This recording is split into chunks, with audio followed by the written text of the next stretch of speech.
सदाप्रभु परमेश्वर का नाम धन्य हेवे। आंभमानकर मुक्तिदाता प्रभु जीशु ख्रीष्ट नाम रे आपण मानक मोर हार्दिक शुभेच्छा और नमस्कार जनाए।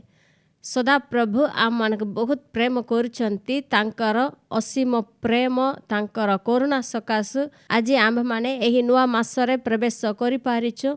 सेतिपय आसंत आम ईश्वरंकर धन्यवाद देबा। एही प्रथम दिवसर प्रभात रे आसंत आम ईश्वरंक वाक्यर अल्प समय अध्ययन करिबा। मिखा भाववादी पुस्तक 2 पर्व 12 और 13 पद आमे पढ़िबा। हे जाकुब, आंबे अवश्य तुम्भर जाबतीय लोकंकु एकत्र करिबा। आंबे अवश्य इस्राएल रो अवशिष्टांश को संग्रह करिबा।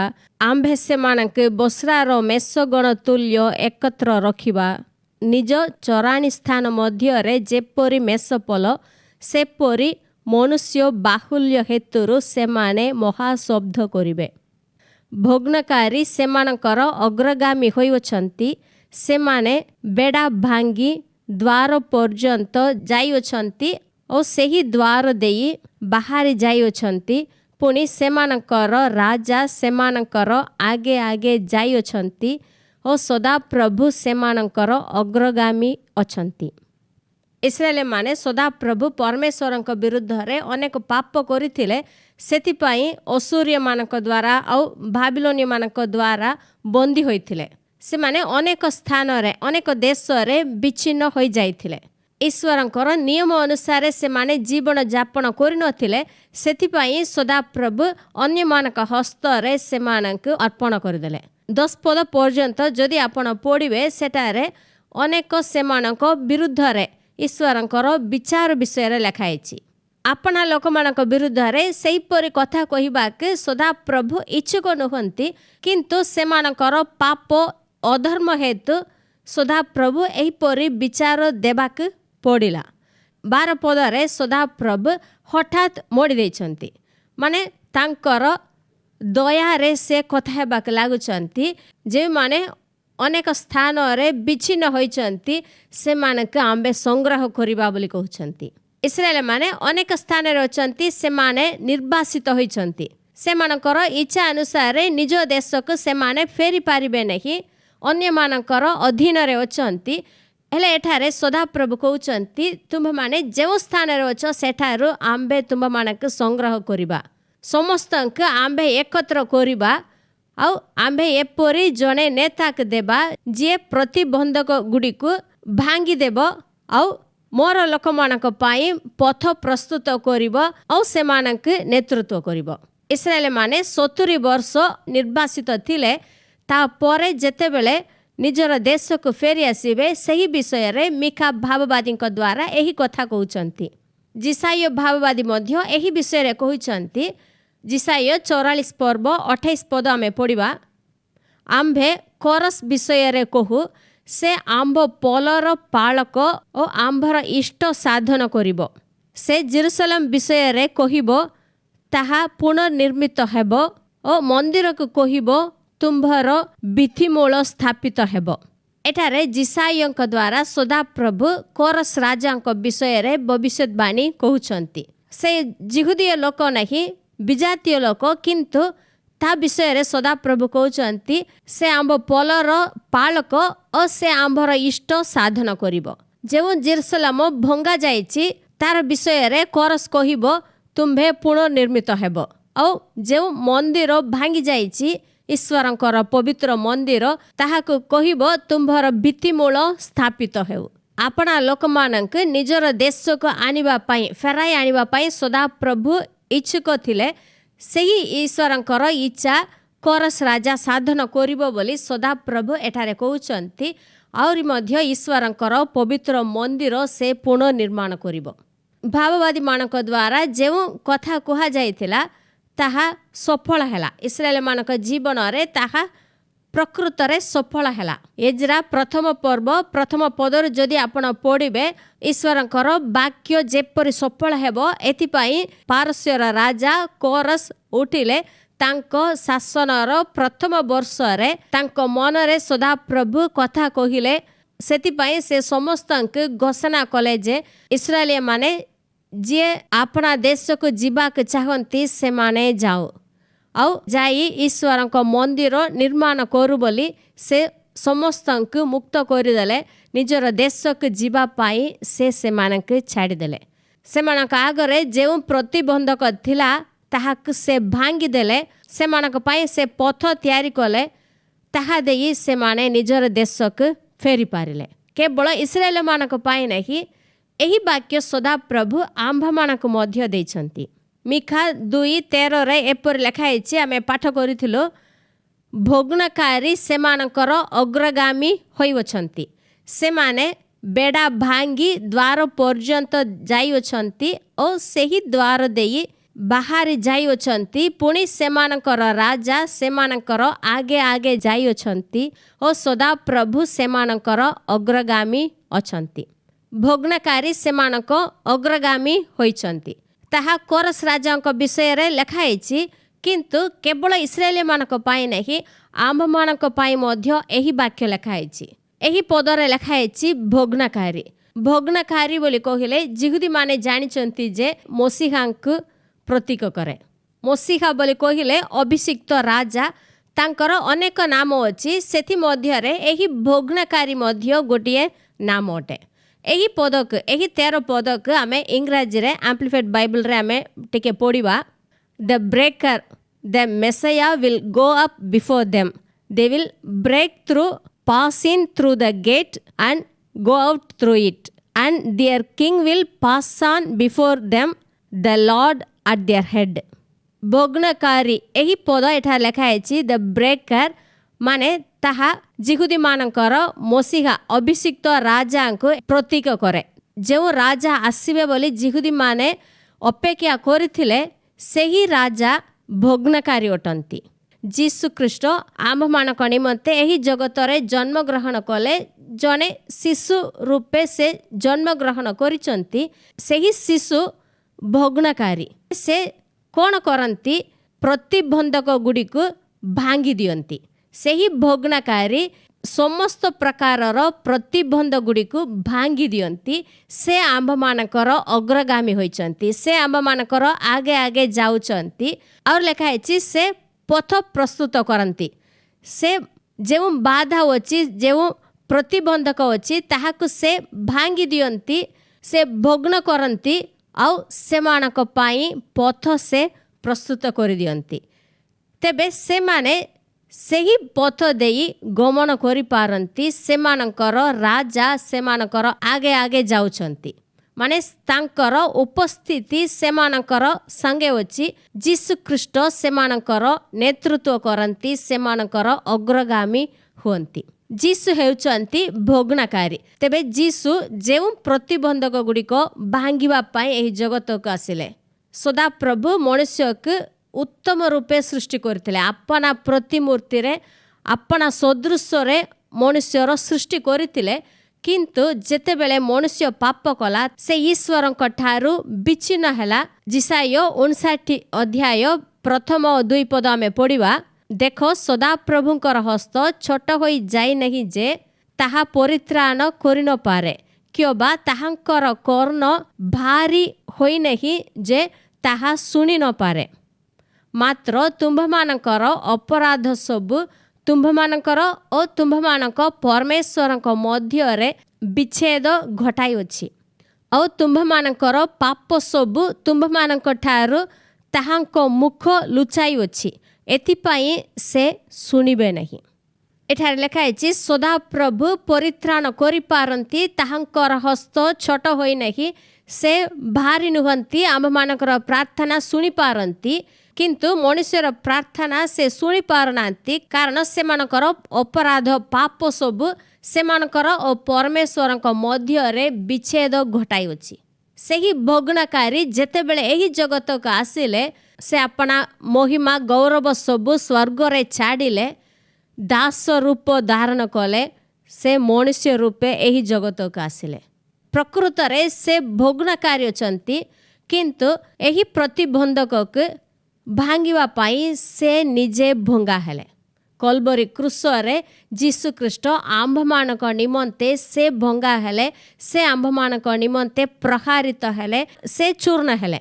ସେହି ବାଧାକୁ ଭାଙ୍ଗିବା ପାଇଁ ଭୋଗଣ କରିବା ପାଇଁ ସେ ନିଜର ଜୀବନ ଦେଲେ, ଆପଣା ରକ୍ତ ଢାଳିଲେ, ସେ ଆମ୍ଭମାନଙ୍କ ନିମନ୍ତେ ବଳିକୃତ ହେଲେ। ତାହାଦ୍ୱାରା ସେହି କୃଷିୟ ମୃତ୍ୟୁ ଦ୍ୱାରା ପାପକୁ ସେ ଭାଙ୍ଗିଦେଲେ। ସେହି ପାପ ସ୍ୱରୂପ ଜୁଆଳିକୁ ଯୀଶୁ ଭାଙ୍ଗିଦେଲେ, ସେଥିରୁ ଆମ୍ଭମାନଙ୍କୁ ଉଦ୍ଧାର କରିଛନ୍ତି। ସେ ପ୍ରକୃତରେ ଆମ୍ଭମାନଙ୍କର ଭୋଗଣକାରୀ ଅଟନ୍ତି। ତାଙ୍କ ବିଷୟରେ ହିଁ ମିଖା ଲେଖିଛନ୍ତି, ଯେଉଁ ପାପ ଆମ୍ଭମାନଙ୍କୁ ଦାସତ୍ୱରେ ରଖିଥିଲା, ସେହି ଦାସତ୍ୱରୁ, ସେହି ବନ୍ଧନରୁ ଯୀଶୁ ଆମ୍ଭମାନଙ୍କୁ ଉଦ୍ଧାର କରିଛନ୍ତି।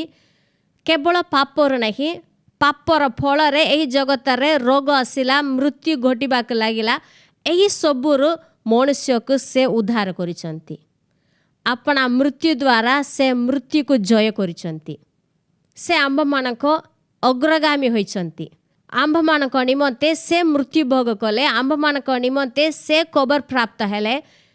ସେ ଆମ୍ଭମାନଙ୍କ ଆଗରେ କବର ଭିତରେ ଗଲେ, କିନ୍ତୁ ସେ ମୃତ୍ୟୁଞ୍ଜୟୀ ହୋଇ ଉଠିଅଛନ୍ତି। ଆପଣା ମୃତ୍ୟୁ ଓ ପୁନରୁତ୍ଥାନ ଦ୍ୱାରା ଯୀଶୁ ମୃତ୍ୟୁକୁ ଜୟ କରିଛନ୍ତି। ତାହାଦ୍ୱାରା ଆମ୍ଭମାନଙ୍କୁ ତାଙ୍କର ଜୀବନ ଦେଇଛନ୍ତି। ସେ ଆମମାନଙ୍କୁ ପୁନର୍ଜନ୍ମ କରିଛନ୍ତି। ସେ ଆମ୍ଭମାନଙ୍କର ଭୋଗଣକାରୀ ଅଟନ୍ତି। ଯେଉଁ ପାପ ଈଶ୍ୱରଙ୍କ ଠାରୁ ମନୁଷ୍ୟକୁ ଦୂର ରଖିଥିଲା, ସେହି ପାପକୁ ସେ ଭାଙ୍ଗିଦେଲେ।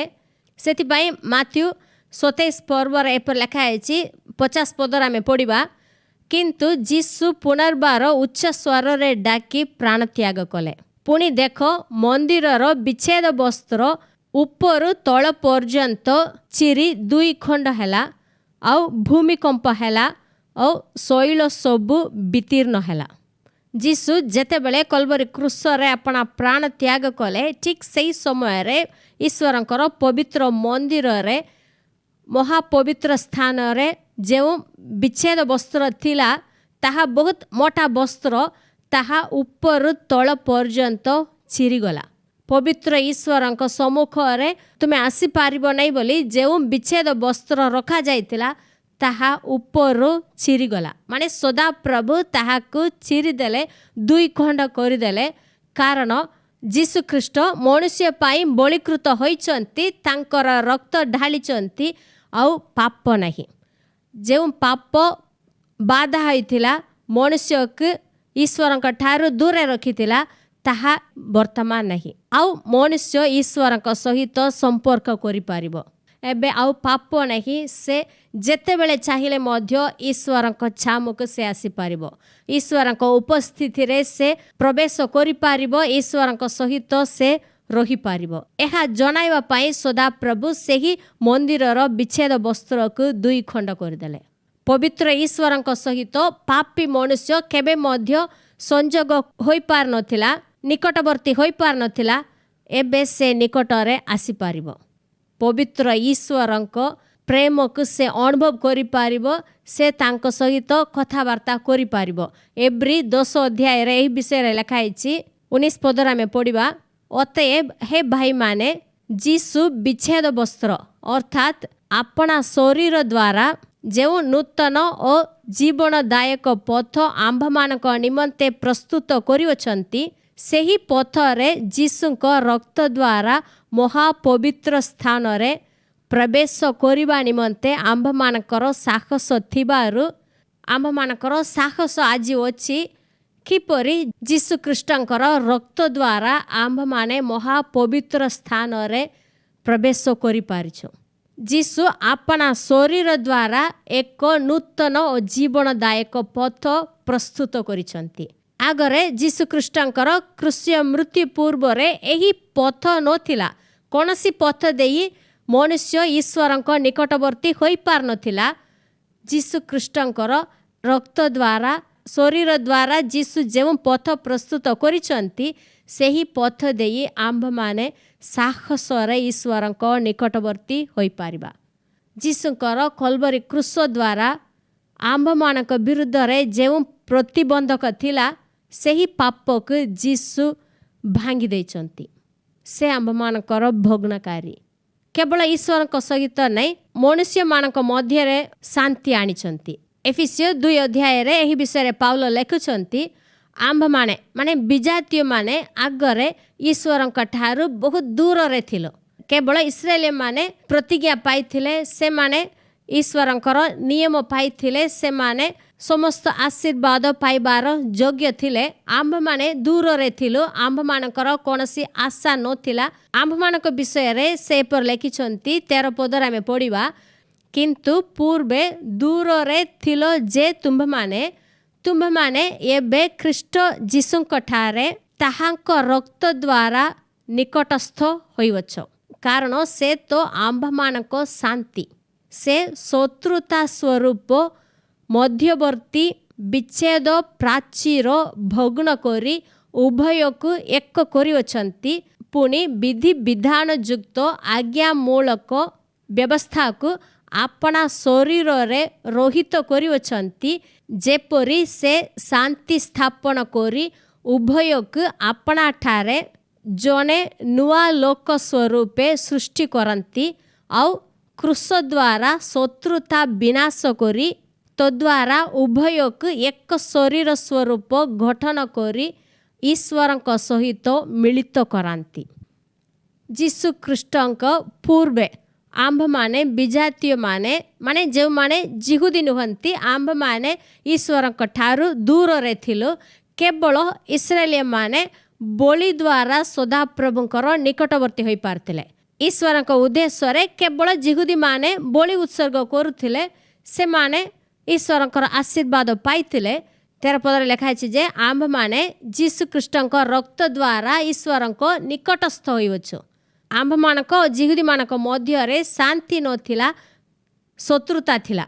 सेही शत्रुता स्वरूप मध्यवर्ती विच्छेद प्राचीर थिला, ताहाकु जीशु तांकर बलि द्वारा भग्न करिसंती। आंभ मानक एक शरीर स्वरूपे से गठन करिसंती। ख्रीष्ट मस्तक होइसंती। आंभ माने समस्ते जिहुदी हेउ बा विजाति हेउ जे माने विश्वास करुचंती, समस्ते सेही मस्तकंकर सेही जीशु ख्रीष्टंकर शरीर होई पारुचे। एबे मनुष्य भितरे जे शत्रुता थिला ताहाकु मध्य से भांगी दैछंती।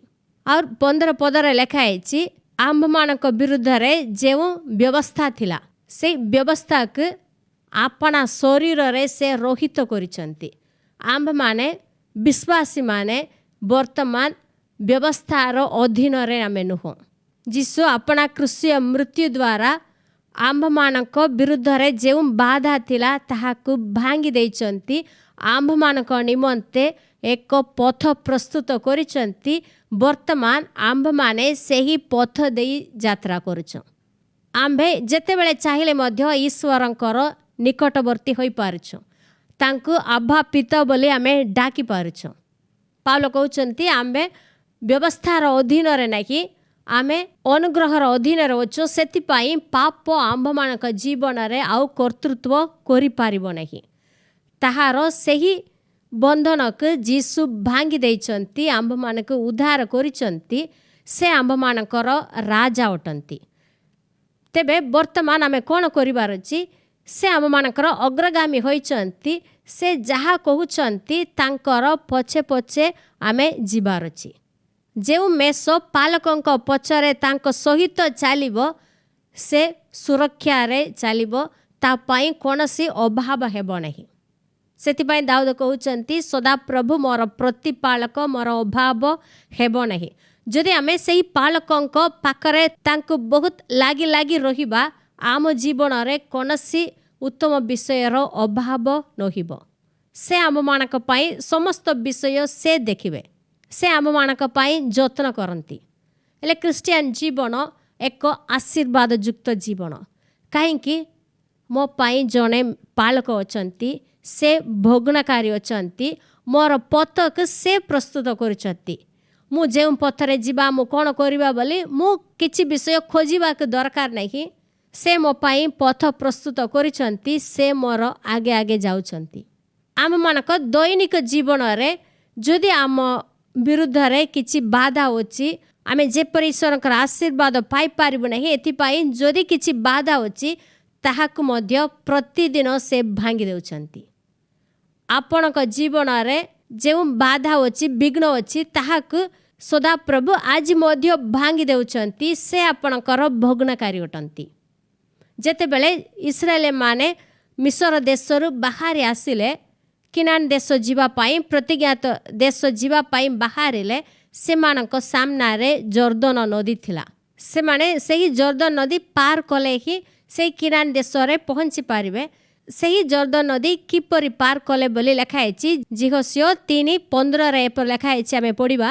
ଆଉ ଯଦ୍ୟପି ଶସ୍ୟ ଛେଦନର ସମସ୍ତ କାଳ ଜର୍ଦ୍ଦନର ସବୁ ତୀର ଉପରକୁ ବଢ଼ି ଉଠେ, ତଥାପି ସିନ୍ଦୁକ ବାହକମାନେ ଯେତେବେଳେ ଜର୍ଦ୍ଦନ ସମୀପରେ ଉପସ୍ଥିତ ହେଲେ, ସେତେବେଳେ ଜଳଧାରରେ ସିନ୍ଦୁକ ବାହକ ଯାଜକମାନଙ୍କ ପାଦ ଜଳରେ ବୁଡ଼ିବା ମାତ୍ର ଉର୍ଦ୍ଧ୍ୱରୁ ଆଗତ ସମସ୍ତ ଜଳ ସ୍ଥଗିତ ହୋଇ ସର୍ତ୍ତନ ନିକଟବର୍ତ୍ତୀ ଆଦମ ନଗରଠାରୁ ଅତି ଦୂରରେ ଏକ ରାଶି ହୋଇ ଉଠିଲା। ସଦାପ୍ରଭୁଙ୍କର ଆଜ୍ଞା ଅନୁସାରେ ଯାଜକମାନେ ନିୟମ ସିନ୍ଦୁକ ବୋହି ଯାଉଛନ୍ତି। ନିୟମ ସିନ୍ଦୁକ ବାହକ ଯାଜକମାନଙ୍କର ପାଦ ସେହି ଜଳରେ ବୁଡ଼ିବା ମାତ୍ର ସେହି ପାଣି, ଯେଉଁ ପାଣି ଉର୍ଦ୍ଧ୍ୱରୁ ଆସିଥିଲା, ତାହା ଅଟକି ରହିଲା। ଯେଉଁ ପାଣି ଜୋରସେ ବୋହିଥିଲା, ତାହା ସ୍ଥଗିତ ହୋଇ ଏକ ରାଶି ହୋଇ ଉଠିଲା। କାରଣ କ'ଣ? ସଦାପ୍ରଭୁଙ୍କର ନିୟମ ସିନ୍ଦୁକ ସେମାନଙ୍କର ଆଗେ ଆଗେ ଯାଉଥିଲା। ଈଶ୍ୱରଙ୍କର ଉପସ୍ଥିତି ସେମାନଙ୍କ ଅଗ୍ରଗାମୀ ହୋଇଛନ୍ତି। ଈଶ୍ୱରଙ୍କ ଉପସ୍ଥିତି ସେମାନଙ୍କର ଅଗ୍ରଗାମୀ ହୋଇଥିଲା। ସେଥିପାଇଁ ଯେଉଁ ଜର୍ଦ୍ଦନ ସେମାନଙ୍କୁ ବାଧା ଦେଉଥିଲା, ପ୍ରତିବନ୍ଧକ ହେଇଥିଲା, ସେହି ଜର୍ଦ୍ଦନ ନଦୀ ସେମାନଙ୍କ ପାଇଁ ପଥ ଦେଇଦେଲା। ସେମାନେ ଆରାମରେ ଚାଲି ପାରୁଥିଲେ। ଆମମାନଙ୍କ ଜୀବନରେ ମଧ୍ୟ ସଦାପ୍ରଭୁ ପରମେଶ୍ୱରଙ୍କର ଉପସ୍ଥିତି ଆମ ସଙ୍ଗେ ଅଛି। ସେ ଆମମାନଙ୍କର ଅଗ୍ରଗାମୀ ହୋଇଛନ୍ତି। ଆମର ପାଳକ ଆମ ଆଗରେ ଚାଲୁଛନ୍ତି। ସେଥିପାଇଁ ଯେକୌଣସି ବାଧା ଆସିଲେ ବି ଆମେ ଡରିବାକୁ ଦରକାର ନାହିଁ। ତାଙ୍କର ଉପସ୍ଥିତି ଆମ୍ଭମାନଙ୍କୁ ଉଦ୍ଧାର କରିବ। ତାଙ୍କର ଉପସ୍ଥିତି ସେହି ପ୍ରତିବନ୍ଧକକୁ ଭାଙ୍ଗିଦେବ। ଆମ୍ଭମାନଙ୍କର ଭଗ୍ନକାରୀ ଆମ ଆଗରେ ଯାଉଛନ୍ତି। କେବଳ ଇସ୍ରାଏଲମାନଙ୍କ ପାଇଁ ନାହିଁ, ବର୍ତ୍ତମାନ ଆମ୍ଭମାନଙ୍କ ପାଇଁ ଆମର ଭଗ୍ନକାରୀ କାର୍ଯ୍ୟ କରୁଛନ୍ତି। ଏହାକୁ ଆମେ ବିଶ୍ୱାସ କରିବାର ଅଛି। ମୁଁ ଏକଲା ନୁହେଁ। ମୁଁ ଏକଲା ଏହି ସମସ୍ୟାର ସମ୍ମୁଖୀନ ହୋଇନାହିଁ। ମୋର ସାମ୍ନାରେ ଯେଉଁ ବାଧା ଅଛି, ତାହାକୁ ଭଗ୍ନ କରିବା ପାଇଁ ମୋର ସଦାପ୍ରଭୁ ମୋ ସଙ୍ଗରେ ଅଛନ୍ତି ବୋଲି ଆମେ ବିଶ୍ୱାସ କରିବା। ଆମେ ଜାଣିଛୁ ଯେ ଇସ୍ରାଏଲମାନେ 40 ବର୍ଷ ପ୍ରାନ୍ତରରେ ଯାତ୍ରା କରୁଥିଲେ। ସେମାନଙ୍କ ସହିତ ଈଶ୍ୱରଙ୍କର ଉପସ୍ଥିତି ଥିଲା। ଯାତ୍ରା ପୁସ୍ତକ 40 ପର୍ବରେ ଏପରି ଲେଖା ହେଇଛି 36 ପଦରେ, ପୁଣି ଆବାସ ଉପରୁ ଯେତେବେଳେ ମେଘ ନିଆଗଲା, ସେତେବେଳେ ଇସ୍ରାଏଲ ସନ୍ତାନଗଣ ଆପଣାମାନଙ୍କ ଯାତ୍ରାରେ ଅଗ୍ରସର ହେଲେ। ମାତ୍ର ମେଘ ଯେତେବେଳେ ଉର୍ଦ୍ଧ୍ୱରେ ନିଆଗଲା ନାହିଁ, ସେତେବେଳେ ଉର୍ଦ୍ଧ୍ୱରେ ନିଆଁ ନ ନେବା ଦିନ ପର୍ଯ୍ୟନ୍ତ ସେମାନେ ଯାତ୍ରା କଲେ ନାହିଁ। କାରଣ ସମସ୍ତ ଇସ୍ରାଏଲ ବଂଶର ଦୃଷ୍ଟିଗୋଚରରେ ସେମାନଙ୍କ ସମସ୍ତ ଯାତ୍ରାରେ ଦିନବେଳେ ସଦାପ୍ରଭୁଙ୍କର ମେଘ ଓ ରାତ୍ରିରେ ଅଗ୍ନି ଆବାସ ଉପରେ ଅବସ୍ଥିତି କଲା। ଯେତେବେଳେ ଇସ୍ରାଏଲମାନେ ପ୍ରାନ୍ତରରେ ରହୁଥିଲେ, ସଦାପ୍ରଭୁ ମଧ୍ୟ ସେମାନଙ୍କ ସଙ୍ଗରେ ରହିଲେ। ଯେତେବେଳେ ଆବାସ ତମ୍ବୁ ଉପରୁ ମେଘ ନିଆଗଲା, ସେମାନେ ଜାଣିପାରିଲେ ଯେ ଆମେ ଯାତ୍ରା ଆରମ୍ଭ କରିବା ବୋଲି। ସେମାନେ ଯାତ୍ରା କରିବାକୁ ଲାଗିଲେ। ଯେଉଁଦିନ ସେହି ମେଘ ନିଆଗଲା ନାହିଁ, ସେମାନେ ଚାଲିବେ ନାହିଁ, ଯାତ୍ରା କରିବେ ନାହିଁ, ସେହି ସ୍ଥାନରେ ହିଁ ରହୁଥିଲେ। ଏପରି ପ୍ରତିଦିନ ସେମାନଙ୍କୁ ପଥ ଦେଖାଇବା ପାଇଁ ସଦାପ୍ରଭୁ ସେମାନଙ୍କର ଅଗ୍ରଗାମୀ ହୋଇଥିଲେ। ଆମ୍ଭମାନଙ୍କ ଜୀବନରେ ମଧ୍ୟ ଏହିପରି ସଦାପ୍ରଭୁ ଅଛନ୍ତି, କିନ୍ତୁ ଅନେକ ସମୟରେ ଆମେ ତାହାକୁ ଜାଣିପାରୁନାହିଁ। ଇସ୍ରାଏଲମାନଙ୍କ ସହିତ ଯେପରି ସଦାପ୍ରଭୁ ଗମନ କରିଥିଲେ, ଠିକ୍ ସେହିପରି ଆମ୍ଭମାନଙ୍କ ସହିତ ମଧ୍ୟ ସେ ଗମନ କରୁଛନ୍ତି। ଆମ୍ଭମାନଙ୍କ ଆଗେ ଆଗେ ଯାଉଛନ୍ତି। ଆମ୍ଭମାନଙ୍କର ବିଶ୍ୱାସ ଆଖିରେ ଏହାକୁ ଆମେ ଦେଖିବାର ଅଛି। ଆମ ଜୀବନରେ ସଦାପ୍ରଭୁ ଆମ୍ଭମାନଙ୍କର ଭଗ୍ନକାରୀ, ଆମର ଅଗ୍ରଗାମୀ ହୋଇଛନ୍ତି। ସେ ଆମ ସଙ୍ଗରେ ଅଛନ୍ତି। ତେବେ ଆମର ପ୍ରତିକ୍ରିୟା କ'ଣ ହେବା ଉଚିତ? ତାଙ୍କ ପ୍ରତି आमे संपूर्ण विश्वास करिबा 100% तांको ठारे आमे भरोसा रखिबा। मोर सदा प्रभु एही विषय रे मते उद्धार करिवे, एही कष्ट दुखरु एही रोगरु से मते उद्धार करिवे, मो पाई गोटे पथ से प्रस्तुत करिवे बोली संपूर्ण भाव रे तांको ठारे विश्वास करिबा। इस्राएल मानक जीवन रे जदि आमे देखिबा कोरस राजांक द्वारा से माने अपना देश जीवा पाई आज्ञा पाइले, से माने खुशी रे बाहरी गले, से माने ईश्वर को मंदिर निर्माण करने के आरंभ कले। कारण राजा ईश्वर मंदिर निर्माण पाई से आज्ञा देइथिले। परमेश्वर पवित्र मंदिर नेबुकदनेस्सर जो सुना रूपा नहीं जाइथिला ताहा सबु से फेराई देले। तुम्हें माने यह नहीं जाओ ईश्वर पाई मंदिर निर्माण करो बोली कोरस राजा देइथिले। इस्राएल माने जिरुबाबिल नेतृत्व रे सही कार्य आरंभ करने के लगिले, किंतु जेतेबेले से माने सही कार्य आरंभ कले सेतिरे अनेक बाधा आसिला। निर्वासन जो जिहुदी माने फेरी आसिले, से माने ईश्वर मंदिर निर्माण करने के जाउचंती बोली शत्रु माने सुनिले। आउ से मानकर अभिप्राय जेपरी विफल हेबो एथिपाई से माने राजा सम्मुख रे जो मंत्रणाकारी माने थिले से मानक वेतन देई से माने रोकीदेले। सही कार्य जेपरी करा जीव नहीं एथिपाई से माने अनेक कार्य कले। मंदिर निर्माण कार्य रे प्रतिबंधक हैला, बाधा हैला, से माने किछि करि पारले नहीं। हेले सही समय रे सदा प्रभु आपना भविष्यद्वक्तांक द्वारा जिरुबाबेलंक एही कथा कहिले। जिकरियो 4 अध्याय 6 पदर आमे पढ़िबा। तोहिरे से मते उत्तर करी कहिले, एहा जिरुबाबेलंक प्रति सदा प्रभुंकर वाक्य, जथा पराक्रम द्वारा नुहे कियोबा बल द्वारा नुहे, मात्र आंभर आत्मा द्वारा, एहा सैन्याधिपति सदा प्रभु कहंती। हे बृहत पर्वत तुम्बे किए, जिरुबाबिलंक सम्मुख रे तुम्बे समभूमि हेबो। आउ तही प्रति अनुग्रह अनुग्रह एही जयध्वनि करी से मस्तक स्वरूप प्रस्तर बाहर करी आनिबो। जेतेबेले शत्रु माने बाधा देउचंती, अनेक वर्ष हैला से कार्य को से माने आउ आगक नहीं पारले नहीं। से समय रे सदा प्रभु जिकरियंक द्वारा एही वाक्य कहउचंती, जे पराक्रम द्वारा नुहे कियोबा बल द्वारा नुहे, मात्र आंबर आत्मा द्वारा। तुम्बे मानकर पराक्रम द्वारा यह होई पारिबो नहीं, बल द्वारा यह करा जाई पारिबो नहीं, किंतु आंभ आत्मा द्वारा यह करा जिवो। सदा प्रभुंकर आत्मा तुम्भ मानक साहाय्य करिवे, सेतिपाई तुमे एही कार्य को साधन करि पारिबो। से मानकर निजर बल रे से माने किछि करि पार नाहांती, किंतु सदा प्रभु कहउचंती आंभर आत्मा द्वारा हेबो।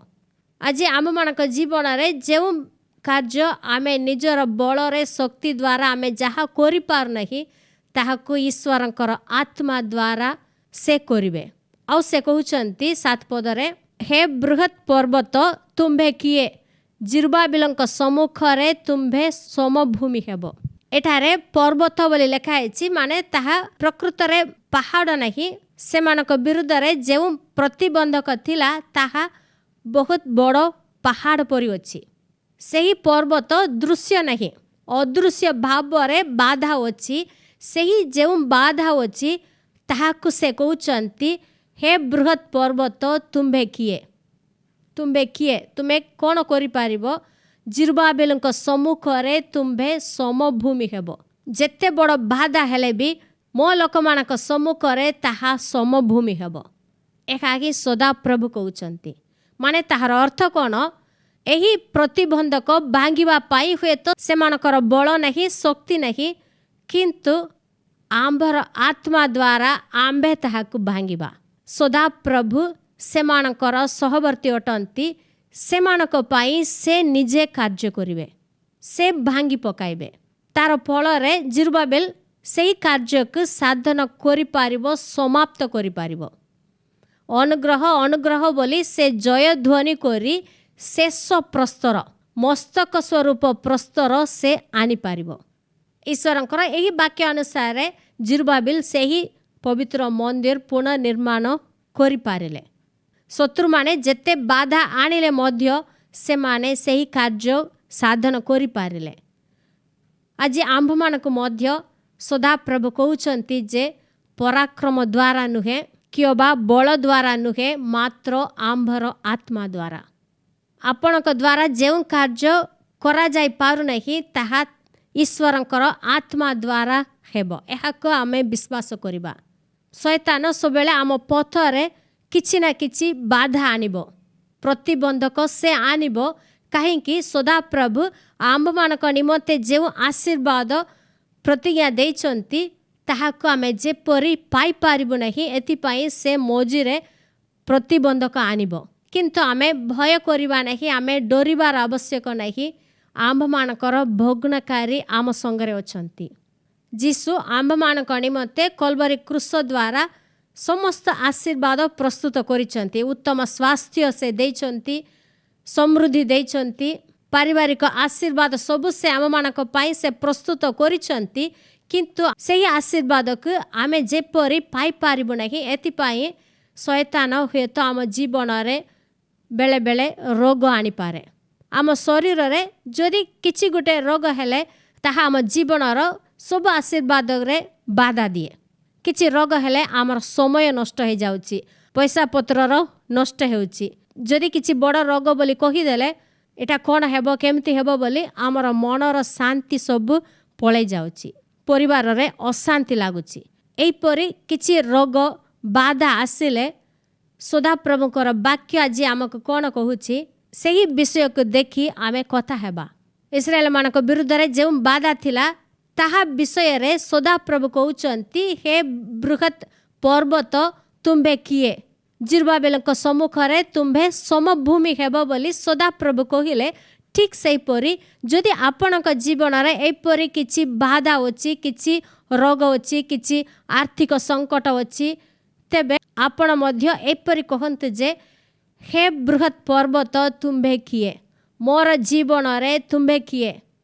ତୁମ୍ଭେ କିଛି କରିପାରିବ ନାହିଁ, ମୋ ସମ୍ମୁଖରେ ତୁମ୍ଭେ ସମଭୂମି ହେବ ବୋଲି ଆପଣ କହନ୍ତୁ। ଏହା ଆପଣଙ୍କର ବଳ ଦ୍ୱାରା ନାହିଁ, ଈଶ୍ୱରଙ୍କ ଆତ୍ମା ଦ୍ୱାରା ନିଶ୍ଚୟ ହେବ। ଈଶ୍ୱରଙ୍କର ପବିତ୍ର ଆତ୍ମା ସେହି ପର୍ବତକୁ ସମଭୂମି କରିବେ, ଏହି ବିଶ୍ୱାସ ନେଇ ଆପଣ କହନ୍ତୁ। ପରିସ୍ଥିତିକୁ ଦେଖି ଆପଣ ଡରନ୍ତୁ ନାହିଁ। ସଦାପ୍ରଭୁ ମୋ ସପକ୍ଷରେ ଅଛନ୍ତି, ସେ ମୋର ଆରୋଗ୍ୟକାରୀ ଅଛନ୍ତି, ସେଥିପାଇଁ ହେ ରୋଗ ତୁମ୍ଭେ କିଏ? ତୁମ୍ଭେ ସମଭୂମି ହେବ, ମୋର ଶରୀରରୁ ଦୂର ହେଇଯା ବୋଲି ଆପଣ କହନ୍ତୁ।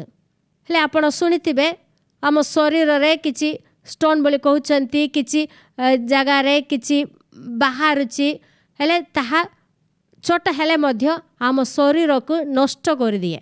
ହେଲେ ସେହି ପର୍ବତକୁ ଦେଖି ଆପଣ କହନ୍ତୁ, ମୋର ଶରୀରରେ ତୁ ସ୍ଥାନ ପାଇବୁ ନାହିଁ, ତୁ ସମଭୂମି ହେବ ବୋଲି ଆପଣ ତାହାକୁ ଦେଖି କହନ୍ତୁ। ଯଦି ଆପଣଙ୍କ ବ୍ୟବସାୟରେ, ନହେଲେ ଆପଣଙ୍କର ଚାକିରିରେ, ପିଲାମାନଙ୍କ ଜୀବନରେ, ଆପଣଙ୍କର ଅଭିବୃଦ୍ଧି ବିରୁଦ୍ଧରେ ଶୈତାନ କିଛି ବାଧା ଆଣିଲେ ଆପଣ ସାହସରେ କହନ୍ତୁ, ତୁମ୍ଭେ କିଏ? ଯଦି ଆପଣଙ୍କ ବିରୁଦ୍ଧରେ କିଛି ଲୋକମାନେ ଉଠିଲେ ମଧ୍ୟ ଆପଣ ବିଶ୍ୱାସରେ କହନ୍ତୁ, ତୁମ୍ଭେ କିଏ? କୌଣସି ବିଷୟ ମୋତେ କ୍ଷତି କରିପାରିବ ନାହିଁ। ସଦାପ୍ରଭୁଙ୍କର ଆତ୍ମା ଦ୍ୱାରା ଏହା ସବୁ ସମଭୂମି ହେବ ବୋଲି ଆପଣ କହନ୍ତୁ। ତେବେ ସଦାପ୍ରଭୁ ଆପଣଙ୍କ ଜୀବନରେ ଯେଉଁ ପ୍ରତିବନ୍ଧକ ଅଛି ତାହାକୁ ସେ ଭାଙ୍ଗିଦେବେ, ଆପଣଙ୍କ ନିମନ୍ତେ ପଥ ପ୍ରସ୍ତୁତ କରିବେ।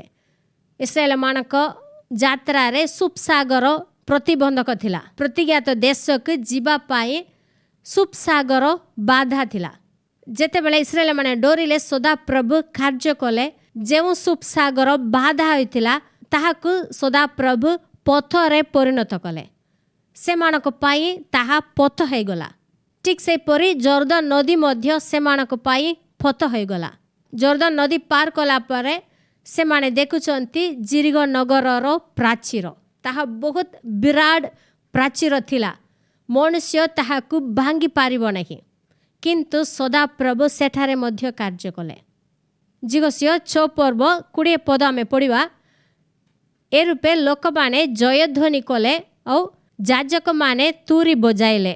पुणी लोक माने तुरी ध्वनि शुणी महा जयध्वनि रे जयध्वनि करन्ते प्राचीर पोड़ी समभूमि हैला तेणु लोक माने प्रत्येके अपना अपना सम्मुखस्थ पथ देई नगर को उठी गले और नगर हस्तगत कले।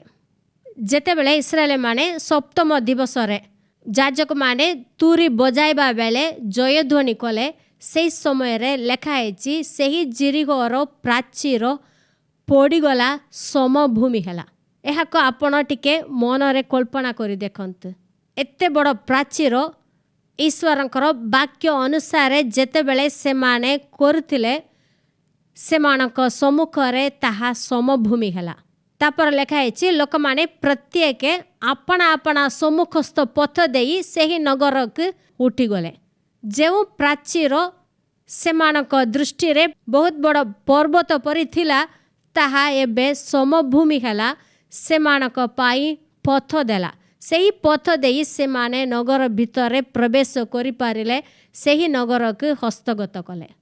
सदा प्रभु आपणक पाई मध्य अनेक आशीर्वाद प्रस्तुत करिसंती आपणक प्रतिज्ञा देइसंती ताहा भितर आपण जेपरि प्रवेश न करिवे एतिपाई शैतान होयत अनेक बाधा आनि पारे किंतु आपण भय करंत नहीं।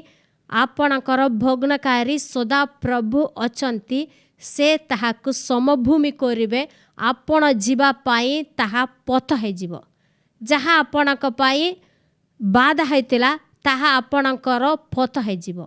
एहाकु जदि आपण विश्वास करिवे हेले निजर जीवन रे अनुभव करि पारिबे।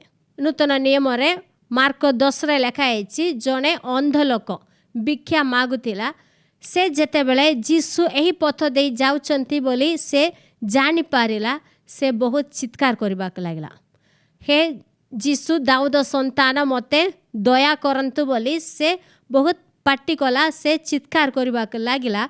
हेले जेउ लोक माने से पाखरे थिले से माने समस्ते ताकु धमक देले।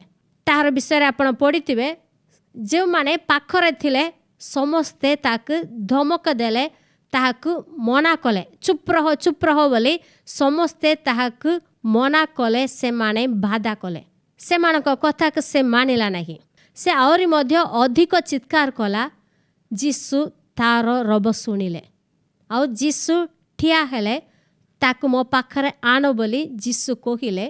तेबे कौन हैला जेउ माने ताकु धमक देले जेउ माने ताहाकु मना कले से माने आसी कहिले आस उठ जीसु तुमको डाकुचंती उठ बोली से माने ही ताकु कहिले जीसुंक निकटक नहीं गले। आज मध्य अनेक लोक माने हुए तो जीसुंक पाखरे आपण न जीवा पाई आपणकु बाधा दे पारंती। तो काईकि एते बाइबल पढ़ुच काईकि जीसुंक ग्रहण करुच काईकि तांकर अनुगमन करुच काईकि मंडली जाउच बोली हुए तो किछि लोक माने आपणकु बाधा दे पारंती आपणकु मना करि पारंती किंतु सेमानकर कथारे पड़ी आपण ईश्वरंकु भूलंत नहीं। सदा प्रभुंकु आउरी मध्य आपण खोजंत तांकर अन्वेषण करंत तांकर उपस्थिति आपणक सहित अछि। हेले जेउ माने आपणक बाधा देउचंती से माने दिने कहिबे तुमे जहा करथिलो ठीक करथिलो तुमे जीसुंकु अन्वेषण करथिलो तागा ठीक हैला तुमे ठीक करथिलो तुमे भल करथिलो बोली आपणक पक्षरे आसीबे। जे माने आपणक विपक्ष रे बाधा करुचंती से माने आपणकर सपक्ष हेबे। एहा ईश्वरंकर कार्य हेबो। एहिपरि मध्य सदा प्रभु आपणक जीवन रे कार्य करिवे। सेतिपाई कोनोसी विषय रे बाधा को देखि आपण भय करंत नहीं सदा प्रभुंकर अनुगमन करंत। जदि आज किछि बाधा अछि प्रतिबंधक अछि तेबे आपण कहंतु तुमे किए तुमे समभूमि हेबो। एही विषय को आपण मने रखंत ईश्वरंकर पवित्र आत्मा आपणक सहाय्य करिवे। आसंतु आमे प्रार्थना करिवा। हे आम्भमानकर दयालु पिता परमेश्वर तुमर पवित्र महानामर धन्यवाद देउछु बापा। आम्भमानकर मुक्तिदाता प्रभु जीशु ख्रीष्टंक नाम रे तुम निकटक आसिछु बापा। तुमरी वाक्यरु आम्भमानक तुमे जेउ कथा आज कहिवछ एही तुमरी पवित्र शिक्षा पाई प्रभु तुमको धन्यवाद देउछु बापा। प्रभु तुम्हें आम्भमानकर भग्नखारी ईश्वर अट। प्रभु जो पाप आम्भमानक विरुद्ध रे थिला, ईश्वरଙ୍କ ଠାରୁ आम्भमानक विच्छिन्न କରିଥିଲା, ସେହି ପାପକୁ ଯୀଶୁ ଖ୍ରୀଷ୍ଟ ଭାଙ୍ଗି ଦେଇଛନ୍ତି। ଆମ୍ଭମାନଙ୍କ ନିମନ୍ତେ ସେ ଭଗ୍ନ କରିଛନ୍ତି। ପାପ ଯେପରି ଆମ ଜୀବନରେ କର୍ତ୍ତୃତ୍ୱ କରିପାରିବ ନାହିଁ, ଏପରି ସେ ଆମମାନଙ୍କ ନିମନ୍ତେ ମହତ୍ କାର୍ଯ୍ୟ କରିଛନ୍ତି। ସେଥିପାଇଁ ପ୍ରଭୁ ତୁମକୁ ଧନ୍ୟବାଦ ଦେଉଛୁ ବାପା। ଯୀଶୁ ଖ୍ରୀଷ୍ଟଙ୍କର ସେହି କଲବରୀର କୃଷିୟ ମୃତ୍ୟୁ ପାଇଁ ପ୍ରଭୁ ତୁମକୁ ଧନ୍ୟବାଦ ଦେଉଛୁ ବାପା। ପ୍ରଭୁ ଯେଉଁମାନେ ଆଜି ଏହି ବାକ୍ୟ ଶୁଣିଛନ୍ତି ଓ ମୋ ସହିତ ପ୍ରାର୍ଥନା କରୁଛନ୍ତି, ପ୍ରତ୍ୟେକଙ୍କୁ ତୁମେ ଆଶୀର୍ବାଦ କର। ପାପର ବନ୍ଧନରୁ ଯେଉଁମାନେ ଆଜି ପର୍ଯ୍ୟନ୍ତ ମୁକ୍ତ ହୋଇନାହାନ୍ତି, ସେମାନଙ୍କୁ ତୁମେ ମୁକ୍ତ କର। ଯୀଶୁ ଖ୍ରୀଷ୍ଟଙ୍କୁ ବିଶ୍ୱାସ କରିବା ଦ୍ୱାରା ସେମାନେ ଯେପରି ପରିତ୍ରାଣ ପାଇବେ, ଏଥିପାଇଁ ତୁମେ ସାହାଯ୍ୟ କର। ପ୍ରଭୁ ଯେଉଁମାନେ ରୋଗଗ୍ରସ୍ତ ହୋଇଛନ୍ତି, ପୀଡ଼ିତ ଅବସ୍ଥାରେ ଅଛନ୍ତି, ସେମାନଙ୍କୁ ତୁମେ ଆଶୀର୍ବାଦ କର। ଯୀଶୁ ଖ୍ରୀଷ୍ଟଙ୍କ ନାମରେ ସେମାନେ ସୁସ୍ଥ ହେଉନ୍ତୁ। ଆମ୍ଭମାନଙ୍କର ରୋଗ ନିମନ୍ତେ ପ୍ରଭୁ ତୁମେ କ୍ଷତ ବିକ୍ଷତ ହେଲ। ତୁମରି ଶରୀରରେ ପ୍ରଭୁ ଆମମାନଙ୍କର ସମସ୍ତ ରୋଗ ତୁମେ ବୋହି ନେଇଛ। ତାହାଦ୍ୱାରା ପ୍ରଭୁ ସେମାନେ ଆଜି ସୁସ୍ଥ ହେଉନ୍ତୁ। ଯୀଶୁ ଖ୍ରୀଷ୍ଟଙ୍କ ପ୍ରହାରରେ ସେମାନେ ସୁସ୍ଥ ହେଉନ୍ତୁ। ପ୍ରଭୁ ତୁମେ ଯେଉଁ ସ୍ୱାସ୍ଥ୍ୟ ଆମ୍ଭମାନଙ୍କ ନିମନ୍ତେ କୃଷ ଦ୍ୱାରା ଲାଭ କରିଅଛ, ତାହା ସେମାନେ ପାଆନ୍ତୁ। ପ୍ରଭୁ ତୁମେ ଆଶୀର୍ବାଦ କର। ପ୍ରଭୁ ଯେଉଁମାନେ ଆଶୀର୍ବାଦ ପାଇବାରେ ବାଧା ଅଛି, ପ୍ରତିବନ୍ଧକ ଅଛି, ତାହା ଯୀଶୁଙ୍କ ନାମରେ ଭାଙ୍ଗି ଯାଉ ବୋଲି ମୁଁ କହୁଛି ବାପା। ଯେତେ ବଡ଼ ପର୍ବତ ହେଲେ ମଧ୍ୟ ପ୍ରଭୁ ତାହା ଯୀଶୁଙ୍କ ନାମରେ ସମଭୂମି ହେଇଯାଉ ବୋଲି ମୁଁ କହୁଛି ବାପା। ପ୍ରଭୁ ପ୍ରତ୍ୟେକ ପରିବାରକୁ ତୁମେ ଆଶୀର୍ବାଦ କର। ପରିବାର ସମସ୍ତ ଆବଶ୍ୟକତା ତୁମେ ଯୋଗାଅ। ଏହି ନୂତନ ମାସ ଯେପରି ପ୍ରତ୍ୟେକଙ୍କ ପାଇଁ ଆଶୀର୍ବାଦକର ହେବ, ଏଥିପାଇଁ ତୁମେ ସାହାଯ୍ୟ କର। ପ୍ରଭୁ ଆମମାନଙ୍କର ସହବର୍ତ୍ତୀ ଈଶ୍ୱର ଅଟ। ଆମମାନଙ୍କର ଆଗେ ଆଗେ ତୁମେ ଯାଉଛ ପ୍ରଭୁ। ତୁମରି ପଥରେ ଆମେ ଯେପରି ଅନୁଗମନ କରିପାରିବୁ, ଏଥିପାଇଁ ଆମମାନଙ୍କୁ ତୁମେ ସାହାଯ୍ୟ କର, ଅନୁଗ୍ରହ କର।